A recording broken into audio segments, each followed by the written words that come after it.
하나님의 말씀을 통하여 진정 하나님의 사람인 것을 증거받는 귀한 시간 되게 도와주시고, 또 목사님을 통하여 하나님 전해지는 우리 하나님의 말씀을 온전히 내 심령에 받아 명령으로 받고 그 말씀에 순종하여 영생을 얻는 우리 모두가 다 될 수 있도록 인도하여 주시옵소서.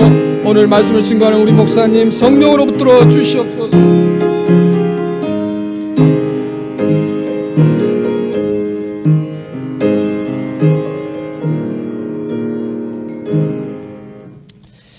하나님 아버지, 오늘 또 이렇게 주 앞에 나와 하나님의 이름을 부르며 찬양과 경배할 수 있도록 도우신 것을 감사합니다.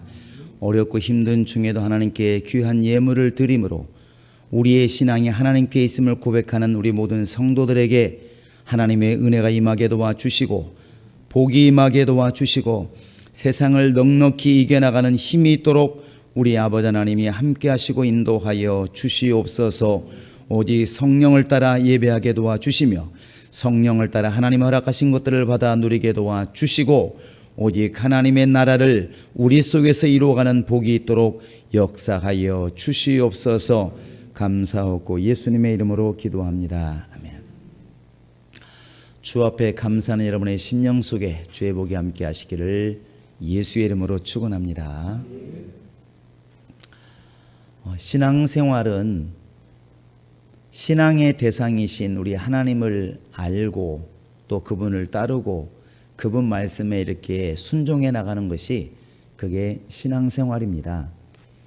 그렇기 때문에 신앙은 어제 알았다고 오늘 끝나는 것이 아니고 바로 우리 신앙의 대상이신 우리 하나님이 어떤 마음을 가지고 계시는지 또 어떤 생각을 가지고 계시는지 우리를 향하신 그분의 지금 마음이 어떠한지를 끊임없이 살펴야 되는 것이 그게 신앙생활입니다.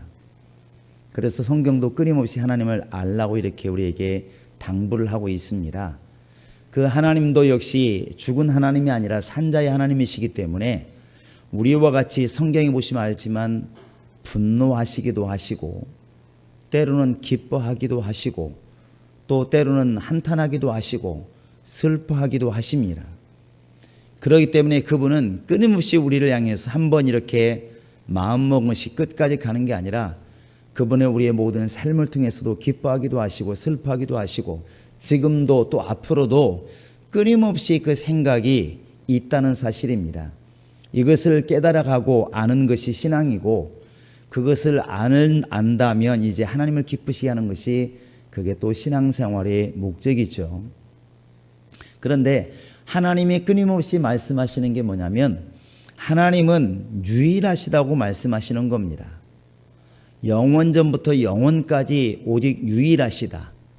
물론 세상에는 신이라 부르는 존재가 많이 있습니다. 이렇게 우리나라도 산에 가면 산신령, 애기 낳을 때는 또 삼신할매, 성황당, 바다에 가면 용왕신, 신이라 불리는 존재가 참 많이 있는데 하나님 말씀하시기를 그 모든 신들은 다 내가 지었으며 헛된 것이다 이렇게 말씀하십니다. 영원전부터 영원까지 있을 신은 하나님밖에 없다는 겁니다. 그래서 유일하신 하나님 이렇게 우리가 표현을 하고 하나님이 원하시는 것은 그걸 좀 네가 알기를 원하고 그것을 좀 인정하라는 것입니다. 하나님이 가장 원하시는 것은 바로 이것입니다. 나 외에 다른 신은 없다. 이걸 네가 좀 알았으면 좋겠고 그 믿음으로 지금 나한테 왔으면 좋겠다. 나는 그러한 사람을 기뻐하고 그러한 사람을 지금 받아들인다 하는 것입니다. 이 구약에 보면 출애굽기 20장에 이렇게 10계명이 나와 있습니다. 어찌 보면 하나님의 율법을 거의 대표한다 볼 수 있죠. 그 율법의 교훈이 뭐겠습니까? 우리는 율법의 10가지를 거의 다 웬만하면 다 외웁니다. 설사 다 못해도 첫 번째, 두 번째는 거의 다 알죠. 한번 해보실까요? 자, 첫 번째 뭡니까? 나 외에는 아무도 없다.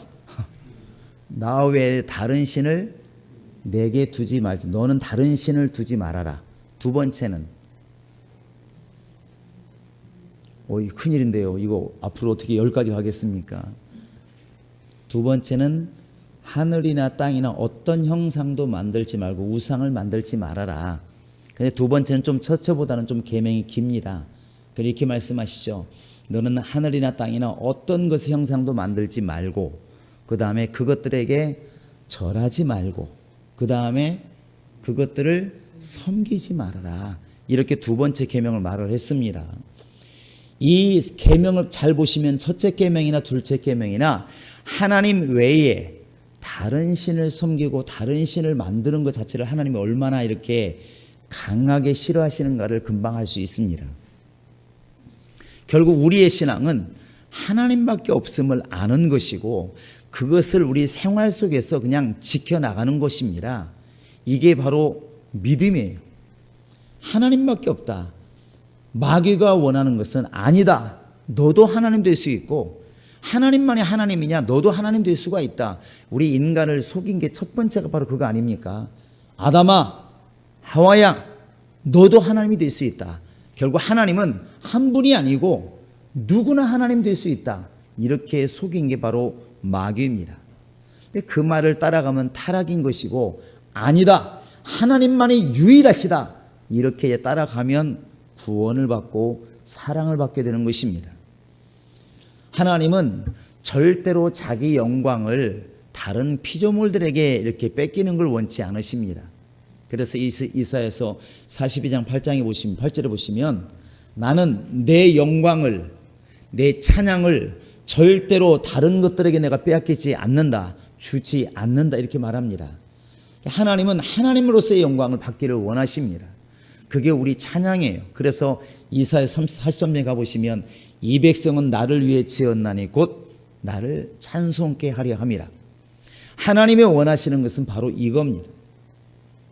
얼마나 하나님이 답답하셨으면 이사야서 이제 44장에 가보시면 15절에 이렇게 말합니다. 나무가 뭐냐? 나무는 불타는데 불 떼는데 쓰는 게 아니냐. 지금은 뭐 연탄을 떼고 가스를 떼지만 그 당시는 오로지 나무만 뗄 때입니다.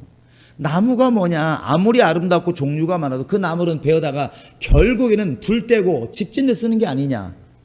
그런데 왜 그런 나무를 갖다 깎아가지고 나의 신이시여 그 나무에게 대고 왜 절을 하고 왜 그 나무를 섬기느냐. 하나님이 이렇게 책망하십니다. 결국 그런 것들을 다스리고 정복해야 될 인간이 너무나 무지하다 보니까 정말 그것들에게 절하고 그것들을 섬기고 이런 일들이 벌어지더라는 것이죠. 우리가 이렇게 명절 때가 되면은 특히 이런 설교들이 많이 나옵니다. 이것을 목사님들이 일부러 그런다 생각할 수도 있겠지만 한편 생각해 보면 가장 우상이 팽배할 때 하나님의 선자들의 말씀은 더 세게 나갔던 것이고 이스라엘 백성들이 우상을 섬기는 곧 바알과 아세라, 몰렉 이런 이방신들을 섬길 때 선지자들의 말은 더 강하게 나갔습니다. 돌아와라. 내 백성아 돌아와라. 이방신을 섬기는 곳에서 돌아와라. 왜 나 아닌 다른 신을 섬기느냐 이렇게 강하게 나가잖아요. 우리가 이렇게 명절을 통해서 보면 다른 신을 섬기는 것이 확 드러납니다. 주일날 보면 하나님을 섬기는 자와 세상 신에 속한 사람들이 확 갈라지잖아요. 갈라집니다. 하나님을 섬기는 사람들은 예배 속으로 모이게 되어 있고 하나님을 섬기지 않는 사람들은 자연스럽게 세상 신을 섬기는 쪽으로 갑니다. 그게 가장 적나라하게 드러나는 게 주일입니다. 그런데 어느 나라든 간에 보면 이렇게 그 행사라고 그럴까요? 축제 같은 게 있습니다. 우리나라도 다 있고 이 미국같이 이제 기독교의 믿음 안에 세워진 나라들은 추수감사절 같은 절기가 상당히 크죠. 근데 우리나라는 원래 이제 불교나 유교 가운데 뿌리를 내리고 있었고 뭐 그전에는 그것도 없었겠죠. 뭐 고구려 뭐 백제인가 313년에 이렇게 불교가 전해졌다고 그러니까 그전에는 불교도 사실 없었습니다. 그런데 어찌되었든 불교나 유교가 오랫동안 오다 보니까 거기에 준한 음력을 통해서 이런 추석이란 절기가 이렇게 생기고 또 1월 1일 날 설이란 절기가 생깁니다. 근데 우리가 알아야 될 것은 믿는 자가 알아야 될 것은 이것이 그냥 미풍양속으로 끝날 문제가 아니라는 겁니다. 이 뒷면에는 반드시 영적인 요소가 있습니다. 제사가 단순히 우리 아버지 어머니가 우리를 낳아줘서 고맙다, 형제들끼리 모여가지고 밥 한 끼 먹자 그런 게 아니잖아요. 그거보다 중요한 게 뭐냐면 돌아가신 분을 갖다 우리가 섬기는 게 바로 그게 제사입니다. 두려운 거라고요. 이 우리가 추수라고 하는 거, 이 정말 추석이라고 하는 것도 단순히 1년 동안 농사 지은 걸 우리가 정말 잘 먹고 감사하다, 그게 끝나는 게 아니잖아요. 결국 이 추석이란 절기에 누군가는 주인이 있습니다. 바다에 어부들이 가서 고기를 잘 잡히게 해달라고 기도를 하는데 풍어제를 드리는데 제자가 들어갔다는 얘기는 누군가가 제사를 받는 자가 있다는 것입니다. 그래서 그들은 알든 모르든 바다에 가서 제사를 드리는데 누구한테 드렸느냐? 그들도 말합니다. 용왕님께 드렸다고 말을 해요. 누군가 영적인 게 있다는 거예요. 그냥 알든 모르든 그냥 그게 풍습이든 그냥 원래 드렸으니까 드렸든 그 뒷면에 가보면 영적인 게 있습니다. 또 우리나라도 마찬가지예요. 지금 뭐 추석과 설이란 절기가 있지만 그러면 과거에 불교나 유교가 전해지기 전에 우리나라에 그러면 이런 절기가 없었을까? 있었습니다. 가을 되면은 이렇게 농사 지은 것에 감사해서 뭐 고조선 같은 게 무천입니까? 또 그 다음에 무슨 뭐 부여의 영고라든지 이 지금 불려지는 이름이 제사 이름입니다. 우리 추석처럼 이렇게. 그럴 때 그들이 뭐 했냐면 1년 동안 농사 지은 것 중에 최고 좋은 것을 가지고 하늘의 제사를 드렸다는 것이죠. 그게 하나님이었으면 정말 좋았을 텐데 그렇지 않고 농사를 지켜준 비의 신, 바람의 신, 태양신 이런 것들에게 이제 제사를 드린 겁니다. 그러니까 그냥 사람만 생각해 보면 고마워서 뭔가 그냥 감사한 것 같은데 그 뒷면을 보면은 반드시 대상이 있는데 그 대상이 누구냐면 세상 신들이라는 사실입니다. 그게 세상 신들이. 그래서 하나님께서는 이런 것들을 우리에게 지금 계속 깨우치고 있는 것입니다. 우상 숭배하지 말아라. 절대로 우상 숭배하지 말아라. 우상 숭배하면 결국은 나의 영혼이 망하고 출애굽기 20장에 보시면 알겠지만 너뿐만 아니라 너 우상 숭배하는 것 때문에 3, 4대까지 죄가 머무를 수 있다. 그게 우리가 말하는 가정에 흐르는 저주입니다. 우상 숭배는 그만큼 무섭다는 것이죠. 성경에 개인적으로 잘못해서 하나님께 징계를 받은 경우가 많이 있습니다. 그러나 제일 무서운 게 뭐냐면 다른 신을 섬기는 것입니다. 이것 때문에 끝까지 망하는 것입니다. 이스라엘 백성들이 출애굽을 해 와가지고 시내 산에 왔을 때 이제 하나님께서는 시내 산은 하나님의 산이니까 하나님 백성이 하나님 산에 오니까 이때부터 하나님은 말씀을 주기 시작합니다. 그게 율법이었던 것이고 내 백성이니까 내 법을 가지고 살아라. 그게 율법입니다.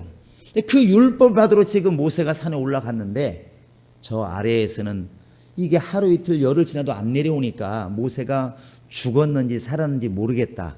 그리고 백성들이 금을 가져옵니다. 당신이 우리의 지도자다. 근데 아론이 이 분위기도 그렇고 자기도 답답하니까 이 금을 가지고 금송아지를 만들었습니다. 그리고 하는 말이 이 금송아지가 애굽에서 우리를 건져낸 신이다 그랬습니다. 의도는 되게 좋잖아요. 하나님을 지금 생각하는 것이니까. 그런데 금송아지를 만들어 놓고 이게 바로 우리의 신이다 이렇게 말하니까 모세가 내려와서 그걸 보고 백성들은 너무 좋아서 막 뛰고 놀았지만 먹고 놀았지만 축제를 열었지만 모세는 하나님이 직접 만들어진 그 돌판을 그냥 던져 깨버렸습니다. 이런 백성들에게 무슨 말씀이 필요하고 이렇게 지금 하나님을 떠나서 금송아지를 자기 하나님이라고 믿는 이 백성은 이미 하나님 백성이 아니라는 거예요. 그들에게 무슨 말씀이 필요하겠습니까? 한국 사람에게 하나님 법이 아니 한국의 법이 필요하지. 돌판을 던져 깨버리잖아요. 그 다음에 하신 일이 뭔지 아십니까? 레위인들은 칼을 잡으라. 그리고 원래 레위인은 하나님께 이 인간들을 대신해서 제사를 드린 족속인데 그들이 칼을 잡고 양날에 칼을 잡고 무조건 달리면서 걸린다를 다 죽였습니다. 그날에 죽은 자가 3,000이라고 그러잖아요. 이방이 죽은 게 아니고 다른 민족이 죽은 게 아니라 이스라엘 백성들이 죽었다는 것입니다. 하나님 백성이 죽었다는 것입니다. 왜? 하나님을 떠나서 금송아지를 섬기는 우를 범했습니다. 우상을 섬긴 거예요. 그들 나름대로는 하나님을 섬겼다고 말할 수 있습니다. 금송아지가 하나님이라고 말하니까 오늘날 말하면 정말 이렇게 이상한 돌이 있어서 이게 나의 하나님이다, 나의 신이다. 집 뒤에 정말 희한한 나무가 자라니까 이 나무가 우리를 지켜주는 신이다. 그럴 수 있습니다. 마음은 갸륵하지만 이미 하나님을 믿는 사람은 아니라는 거예요. 하나님이 3,000명을 죽게 만드시잖아요. 또 저 민수기 21장 이후에 보시면 발람이라는 사람이 나옵니다. 발람은 원래 유대인도 아니라고 그러잖아요. 이방인인데 하나님의 은혜로 마치 멜기세덱처럼 이렇게 하나님 말씀을 듣고 전하는 자입니다. 그런데 이스라엘 백성들이 점점 치고 올라오니까 발락이라는 사람이 왕입니다. 그가 이렇게 말합니다. 발람 불러다가 제발 좀 저 백성을 저주해 주어라. 이스라엘 백성을 저주해 가지고 못 쳐들어오게 좀 했으면 좋겠다. 이렇게 말하니까 발람이 그럴까 하나님 허락하시면 한번 해보겠다. 왜냐면 돈이 딸려 있으니까. 근데 하나님께서 계속 막으십니다. 나귀를 통해서 막으시는 거예요. 결국은 3번씩이나 하려다 못하고 그냥 축복을 하고 돌아갑니다. 이게 발락이 그렇게 말하겠죠. 당신 괜히 불렀다고, 괜히 돈만 들어갔다고. 근데 발람이 돌아가면서 이렇게 말을 했다고 그러잖아요. 요세푸스에 보시면 내가 그냥 돌아가지만 그냥 한 가지 내가 지혜는 주겠다. 뭐냐? 그러니까 이스라엘 백성들이 가까이 왔을 때 이 당신 나라의 가장 이쁜 여자들을 취해서 바로 시딤에 있는 가장 아름다운 여자들을 취해서 거기 총각들하고 연애를 하게 해라. 그러면 그들은 무너질 것이다. 그리고 제사에 초청해서 함께 참여하게 해라. 근데 실제로 이 이쁜 여자를 골라가지고 이스라엘 이렇게 남자들에게 붙이니까 이스라엘 남자들하고 별 수 있습니까? 역시 또 미인들 앞에 넘어져가지고 그 여자들이 시딤 여자들이 이방 여자들이 자기들을 축제에 참여하라고 하니까 참여하고 거기에서 같이 음식을 먹자고 하니까 먹고 그냥 그랬습니다. 상당히 융통성이 있고 멋있는 사람이고 마음이 넓은 사람이잖아요. 네, 하나님께서 진노하셨습니다. 내 백성이 다른 신을 섬기면서 그 노는 그 마당에 가서 그들에게 제사한 음식을 먹어서 나를 분노케 했다. 이 말은 곳곳에 나오잖아요. 내 백성이 죽은 자에게 제사한 음식을 먹어서 나를 분노케 했다. 계속 말씀하십니다. 그 다음 벌어진 사건을 알잖아요. 하나님께서 그날 치신 사람이 24,000명이더라. 죽은 자가 24,000명이라는 사실입니다. 우상 숭배하는 일이 땅에서 하나님 빼놓고 생각하면 굉장히 멋진 일일 수 있고 마음이 넓은 일일 수 있습니다. 어찌 보면 아니 자기 애인이 가자는데 자기 애인이 믿는 종교를 좀 가서 따라가서 하나님 버린 것도 아니고 따라가가지고 축제하는 거 참석을 하고 제사한 음식 같이 먹어준 게 뭘 그렇게 죽은 일이라고 이렇게 생각할 수 있지만 하나님은 이렇게 말씀하십니다. 이미 제사에 참여하고 그 축제에 참여하고 그 신에게 제사한 음식을 먹었다고 하는 것은 이미 나와 다르다는 것입니다. 이미 내 백성이 아니라는 거예요. 우리 인간은 마음이 넓어서 뭐 그렇게까지 할 수 있느냐. 이 사람들이 그 다음에 와서 제사 안 드린 것도 아니고 하나님께 기도하는 것도 아닌데 뭔 소리냐 이렇게 말할 수 있지만 여러분 오늘 말씀에도 그런 말이 나와 있지만 한번 보실까요? 보시기 바랍니다. 18절을 한번 읽어보시겠습니다. 17절 18절 자 시작. 떡이 하나요 많은 우리가 한 몸이니 이는 우리가 다 한 떡에 참여함이 아니냐. 육신을 따라 난 이스라엘을 보라. 제물을 먹는 자들이 제단에 참여하는 자들이 아니냐. 이렇게 말하고 있습니다. 여러분 우리나라도 아마 여기 계신 분들도 지금은 제사를 안 드리겠지만 과거에는 제사를 좀 많이 드렸을 것입니다. 드려보셨죠? 2명만 드리셨군요. 다행이긴 한데 다 모태신앙만 있어서 우리는. 그런데 어릴 때 이렇게 큰 집은 이제 저희는 뭐 아버지가 3대 독자라서 뭐 제사가 다 우리 집으로 몰려 있잖아요. 이렇게요. 저는 장남이고. 근데 어릴 때 제사를 드립니다. 드리면 귀신은 몇 시에 오나요? 어떻게 알았어요? 아는 게 수상하네. 귀신은 항상 12시 넘어야 온다고 그래요. 자정 벨소리가 나면 이제 귀신이 오고 뭐 거의 서양도 비슷한 것 같아요. 12시 온다고 해서 제사를 8시에 안 드립니다. 준비는 다 해놨습니다. 정성을 다해서 제사 음식만큼은 남자가 장을 보잖아요. 근데 한번 딱 산 것은 땅에 놓지 않습니다. 집에 올 때까지 들고 오잖아요. 왜? 땅에 놓으면 이게 부정하다고 그래가지고 여자들을 시키지도 않습니다. 남자들 장을 봐가지고 옵니다. 그래가지고 남자들이 손질을 하잖아요. 배 같은 것도 손질을 다 해서 준비를 다 하고 있다가 12시 땡 되면 뭐 한다고요? 제사를 드립니다. 안에 여자들은 밖에 나가 있고 남자들만 딱 방에 있어가지고 제사를 드려요. 자, 조상님들에게 절하자고 절을 합니다. 2번 하자 절을 하고, 그 다음에 이제 앉아라. 그리고 나서 이제 뭘 따르냐면 술을 따라 이렇게 올리면서 절을 하잖아요. 차례대로 이렇게. 그런데 그 제사가 거의 끝나간 다음에, 다 끝난 다음에 하는 일이 뭐냐면, 물론 수저도 돌려놓죠. 잘 떠 드시라고. 누가 먹는지 모르겠지만. 근데 그 다음에 제사가 끝난 다음에 그 술을 갖다가 분명히 이렇게 조금씩 따라줍니다. 앉아 계신 남자분들에게 다, 아들, 딸, 뭐 형제들에게. 그때 꼭 하는 말이 있잖아요. 야, 술 먹어. 이렇게 하지 않습니다. 뭐라고 얘기하나요? 어른들 금방 알잖아요. 음복해라 이렇게 말해요. 음복해. 아, 나 술 안 먹는데. 야, 이건 술이 아니야. 조상들이 너에게 주는 복이야. 이렇게 말을 해요. 그래서 음자는 먹는다는 얘기 아닙니까? 음용수 그러면 먹을 수 있다는 물이고, 음복입니다. 우리가 음식할 때 바로 먹는다, 식사한다는 거 아니겠습니까? 그와 같이 음복이라고 하는 것은 복을 먹는다는 뜻입니다. 복을 먹는다는 거예요. 그런데 지금 내가 먹고 있는 건 복이 아니라 술을 먹고 있는 것입니다. 근데 그 술이 일반 술이 아닙니다. 물론 어저께까지는 다른 술이겠죠. 수포에 있었고 그냥 술이지만, 지금 제사한 술은 죽은 자에게 제사한 술이라고 해요. 그 술을 갖다가 우리에게 줄 때 뭐라고 하냐면 음복한다. 그 여기 와서 밥을 먹고 가는 그 신이 너에게 주는 복이다. 이렇게 생각하고 그 술을 마십니다. 그리고 떡을 떼고 밥을 먹는 거예요. 바로 이 떡을 먹는 사람들, 이 잔을 참여하는 사람이 누구냐면 그 제사에 참여한 사람들이 아니냐, 지금 이 말을 하는 겁니다. 그러면 주님 앞에서는 이런 일이 없느냐? 있습니다. 그래서 이게 바로 성찬이라고 말하는 것입니다. 성찬은 예수를 영접하고 예수를 통해서 생명 얻은 사람들이 내가 예수의 몸이라는 사실을 시인하는 것이 성찬인 것이고, 예수님이 요한복음 6장에서 나는 하늘에서 내려온 참 떡이다 그랬잖아요. 떡이다. 그래서 내 포도주를 먹어라, 내 살을 받아 먹어라, 이렇게 말씀하시는 것은 제사 양식이 똑같은데 하나님 백성들은 하나님의 제사에 참여하는 것이고, 안 믿는 사람들은 일반 제사에 참여를 하는 겁니다. 똑같이 떡을 떼고 똑같이 복을 받기 위해서 그 안에 속해 있는데, 속해 있는 위치가 다르다는 것이죠. 여기에서 하나님께 속하지 않은 것을 우리는 우상에게 절한다고 지금 말을 하는 겁니다. 여러분, 우상이 뭔가요? 요즘 젊은 애들은 우상 그러면 이렇게 생각할 겁니다. 우리가 좋아하는 사람들, 우리가 존경하고 따라가는 사람들, 이렇게 말을 해요. 틀린 건 아닙니다. 사전에도 여러 가지 의미가 있는데 첫 번째 의미는 그렇게 되어 있더만요. 그러니까 이렇게 뭐 어떤 유명한 연예인, 우리나라 지금 최고로 유명한 게 누군가요?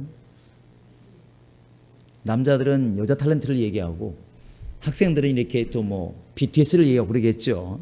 아마도 전 세계 지금 가장 유명한 건 BTS인 것 같아요. 그런데 그런 아이를 보고 말할 때 뭐라고 말을 해요? 아이들이 우리들의 우상이다 이렇게 말을 합니다. 그것도 전혀 틀린 말은 아니에요. 그런데 영적으로 보면 하나님이 아닌 다른 것들을 신처럼 섬길 때 우상이라 한다, 이렇게 사전에 기록되어 있습니다.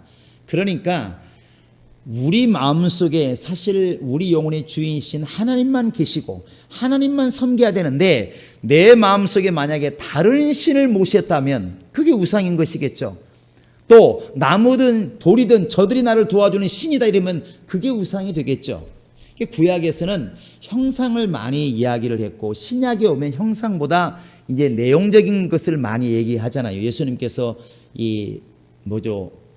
산상수훈을 얘기할 때도 구약에서는 마음으로는 범죄했어도 이렇게 몸으로 안 지으면 죄를 하는 말을 안 했는데, 신약에 와서 예수님 뭐라고 했습니까? 네가 형제에 대해서 나가라 하면, 이건 욕입니다. 나가라는 얘기가 아니라 욕인데, 형제에 대해서 네가 욕을 하면 네가 형제를 살인한 자고, 남의 걸 훔치지 않았어도 저거 한번 가져볼까 이런 마음을 가지면 그게 바로 죄다 이렇게 말을 해요. 이게 마음까지 정죄했습니다. 신약에 오면 그렇게 우상 숭배도 마찬가지예요. 구약에서는 어떤 금상을 만들어 놓고 금송아지 만들어 놓고 이걸 우상이라고 그랬는데, 신약에 와 보시면 골로새서 3장 5절에 보시면 땅에 있는 지체를 죽여라. 정욕도 마찬가지, 모든 걸 죽여라. 그런데 그 마지막에 뭐라고 써 있냐면 탐심도 우상 숭배니라 이렇게 말하고 있습니다. 아니 내가 좀 욕심 좀 부린다고 그게 무슨 우상 숭배야. 하나님은 내 마음속에 하나님이 아닌 세상을 사랑하는 욕심이 있으면 그것을 우상 숭배라고 본다는 것입니다. 이미 하나님이 주인이 되어 있지 않으면 이 자체가 이미 영 자체가 죽어 있다는 것이죠. 그래서 이게 영적으로 두려운 것입니다. 영적으로 두려운 거예요. 이 오늘 말씀에 잘 보시면 이런 일들을 피하는 것이 능력이라고 말을 합니다. 우리 한번 14절 보시겠습니다. 오늘 말씀에 14절입니다. 자, 시작. 그러니 내 사랑하는 자들아 우상 숭배하는 일을 피하라. 다시 한번 크게 읽어보시기 바랍니다. 시작. 그런즉 내 사랑하는 자들아 우상 숭배하는 일을 피하라. 우상 숭배하는 일을 피하라. 그런데 지금부터는 하나님과 같이 대비를 생각해 보시기 바랍니다. 하나님은 어떻게 하라고 그랬습니까? 멀리 해라 가까이 해라. 하나님은 가까이 갈수록 좋은 겁니다. 말씀은 가까이 할수록 좋은 것이고 여러분 교회와 신앙 좋은 사람은 늘 가까이 하시기 바랍니다. 대답이 센찮아서 걱정스럽습니다. 아니라는 뜻으로 받아들이면 걱정스러운데 자 한번 해보시면 하나님을 가까이 하자. 교회를 가까이 하자. 신앙 좋은 사람 가까이 하자.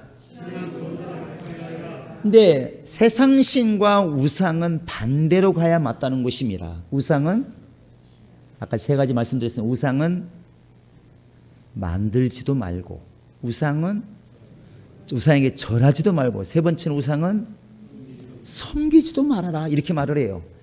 이 피하라는 말이 원어를 보니까 피우고 이렇게 되어 있더만요. 뭔 뜻인가 우리도 영어를 잘 모릅니다. 그런데 풀이해 놓은 걸 보면 도망해라, 떠나라, 사라져라 이런 뜻이에요. 이 우상이라는 것이 얼마나 하나님이 진노하시는 거냐면 아예 쳐다보지도 말고 만지지도 말고 아예 근처에 있지도 말고 그냥 피하라는 것입니다. 그런 뜻을 가지고 있어요. 하나님이 우상을 얼마나 싫어하는 줄 알아요. 여러분 대부분 우리가 결혼하게 되면 결혼을 하고 애를 낳게 되는데 우리 어머니들 보면 하나님 마음이 조금씩 보여요. 엄마들이 요즘은 특히 애 한둘이니까 더 그렇습니다. 더 그런데 각별한데 이제 이럽니다. 어느 날 애가 초등학교 몇 학년 되면은 엄마 내 친구 내일 우리 집에 온다는데 데리고 가? 내가 제일 친한 친구야. 엄마들은 그 다음에 꼭 묻는 게 있습니다. 걔가 누구냐 묻다가 뭐라고 묻습니까? 야, 걔 공부 잘하냐? 근데 얘는 속이 없으니까 얘는 순수하잖아요. 그러니까 뭐라고 그러니까? 아니야, 걔 쌈 잘해. 공부는 근데 꼴등해 맨날. 그때부터 엄마 안색이 달라지는 거예요. 이론적으로는 이렇게 말을 해야 됩니다. 그래, 네가 좋아하는 아이면 데려와. 네가 좋아하는 친구는 엄마도 좋아. 원래 이래야 맞아요. 그래 안 그래요? 근데 보통 엄마들은 머리로는 그렇게 하는데 실제로 말할 때는 다르게 말하는 것입니다. 야야! 왜 꼭 그런 애들을 사귀냐? 너네 말 그런 애밖에 없냐? 공부를 잘하는 놈을 데려와야지. 너 그런 애하고 사귀면 안 된다 이렇게 말을 해요. 근데 애가 생각할 때 생각해보면 지금 애하고 사고를 친 것도 아니고 나쁜 짓을 한 것도 아니에요. 아무 문제 없다고. 걔가 공부 못한 거지 내가 못한 게 아니고 걔가 쌈 잘하는 건 내가 쌈 잘하는 것도 아닙니다. 근데 엄마들은 무슨 생각하냐면 그놈하고 붙어 있다가는 그놈 여러분 누군지 모르겠지만 그놈하고 붙어 있다가는 나중에 우리 아들이 어떻게 될 것 같아요? 싸울 것 같고 우리 아들이 그놈을 닮아갈 것 같아. 사실 반대일 수도 있는데 그놈 우리 아들 만나가지고 공부 잘하고 선한 놈이 될 수 있을 것 같은데 부모 마음은 염려스러우니까 그놈에게서 떠나라고 말하는 거예요. 떠나라고. 이 그놈 소리가 화가 나면 우리가 지금 불안한 겁니다. 똑같은 겁니다. 하나님께서는 이 우상 숭배하는 것에 대해서 아주 단호하시기 때문에 우리 마음이 애당초에 그런 것들을 쳐다보지도 않고 참여하지도 않고 아예 멀리 하기를 원하신다는 것입니다. 그래서 이런 명절 때 신앙인들이 참 행동하기가 어려운데 동참하자니 형제들이 예수를 안 믿어서 제사를 드리고 동참하지 않다니 완전히 이제 남처럼 살아야 되고 전도는 또 언제 할 것인가 이런 갈등의 요소가 많습니다. 근데 우리 예수 믿는 사람들은 주님께 이런 말을 들었습니다. 따라해 보시기 바랍니다. 너희는 뱀처럼 지혜롭고 비둘기처럼 온순해라. 이게 무슨 말일까? 죽어야 될 때 죽고 살아야 될 때 살라는 얘기인데 참 이게 행동하기가 어렵습니다. 이렇게 한번 생각해 보시기 바랍니다. 정말로 불신자를 우리가 안 만나야 된다면, 정말 예수 안 믿는 형제들을 안 만나야 된다면 너희는 가서 세상 속으로 가서 천하만민에게 복음을 전해라. 여러분, 이 말은 그러면 어떻게 된 것입니까? 이 말을 지키자니 가야 되겠고, 우상을 섬기고 불신자들을 아예 안 만나자니 안 가야 되겠고, 어떤 게 맞을 것인가? 여러분, 이 두 가지를 이루는 방법은 딱 하나밖에 없습니다. 우리가 예수 믿는 믿음을 드러내는 것입니다. 그것은 베드로도 말하기를 하나님과 사람 사이에서 내가 누구 말을 듣는 것인지 옳은지 판단하라. 피하지 않습니다. 잡아 가두면 가두더라도 자기 말을 그냥 한다는 것이죠. 복음은 여기에서 이적이 많이 일어나는 것 같습니다. 이게 처음에 예수 믿게 되면 형제들이 다 교회를 안 다니니까, 부모도 교회 안 다니니까 당연히 무시당하기도 하고 욕도 먹고 핍박을 받습니다. 그런데 가가지고 나는 부모니까 형제니까 찾아가서 말합니다. 제사를 드릴 때 나는 제사하지 못합니다. 더 나아가서 제사는 하나님께 드리는 게 원래 맞습니다. 왜? 우리 영혼의 주인이시니까. 지금 우리가 드리는 제사가 헛된 것입니다. 성경은 안 믿는 사람들은 이 예수 믿는 사람들에게 너희는 조상도 없느냐 그렇게 불의하시게 이렇게 말하지만, 성경에서는 살아있는 부모에게 잘하라고 말하고 있습니다. 효도하지 않는 자식은 하나님 분명히 벌하신다고 말하고 있습니다. 살아있는 부모에게 최선을 다하고 바로 죽은 영들에게는 제사하지 않는 것이 성경입니다.